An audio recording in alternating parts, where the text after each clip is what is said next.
Biliana, Aga, you gave us a wonderful concert last night, playing in 72 notes, equal temperament, on violin and cello. So, first of all, I'm intrigued to know how you accomplished this tuning system on instruments which obviously have completely variable pitch. Yeah. So, Biliana, would you like to? Yeah. Well, I think it's pretty much like accomplishing any other pitch. I think it's actually with any microtones, the way I feel with it is that it's a matter of how you think and how you hear it. And finding it, it's just the same kind of work that you would do finding irregular notes or whatever Western regular means, the full and half tones. So it's not really any different than that. It's just a matter of actually hearing it. Right. So and after some time of practicing, then you can really hear the little nuances, little differences between. It's all about vibration of the sound, about frequencies, and so you get it. Your instrument starts to vibrate with this little nuances, and then the instrument also gets used to this. Microtonal system, yeah. And so obviously there's a difference between violin and cello, just from the point of view of spacing. Right. So what are the implications of that? I mean, on the violin you have very, very small distances and a much smaller distance. Yeah, it's much smaller. So how do you adapt your technique?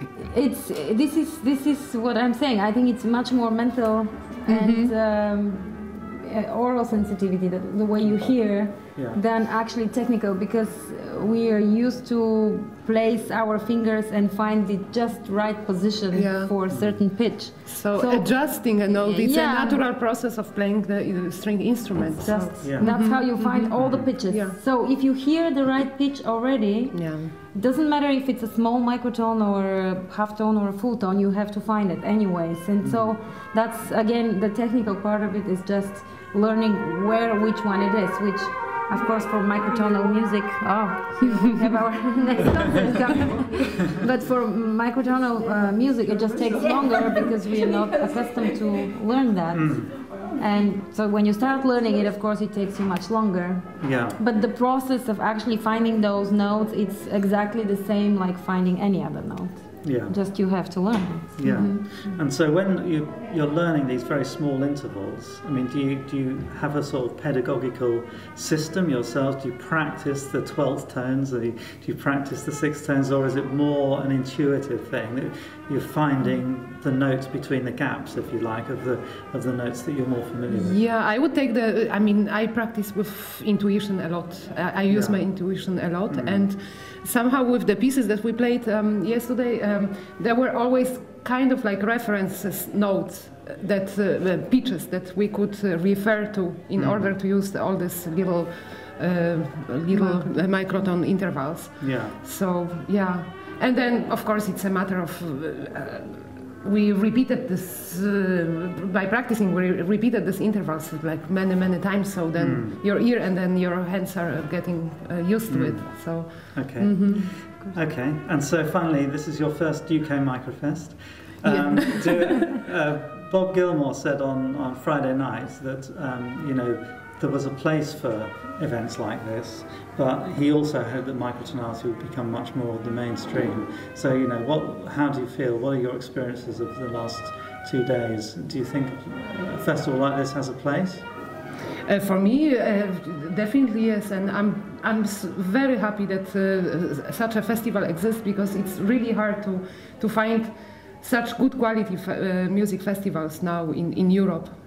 So I think, and also it extends our perception of music, and it shows us a lot of possibilities which are completely endless, and just to listen to all these kinds of music which come from. I feel like it's like a little society of people who listen and work with microtones, but each of these people, these musicians, they work in a completely different way, and they listen to these microtones in different ways. So it's very interesting to see all these differences and how can you approach to this microtonality.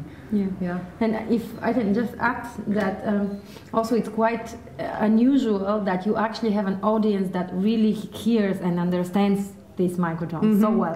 Yes. This is very, very rare. So because we do play a lot of new music and actually quite a bit of microtonal for me lately. For some reason it happened like this. And I can tell you that I don't think I've ever had an audience like this, where everybody really hears the microtones, they really work with them, and they really know them. So and they really listen. And they really listen, and they hear it, and it's, this feeling is incredible. And so I think for every little corridor of different styles of new music, there should be a specified event happening at certain point. And so it's really great that this is happening and that we're part of it. Wonderful. Thank you very much. Thank you.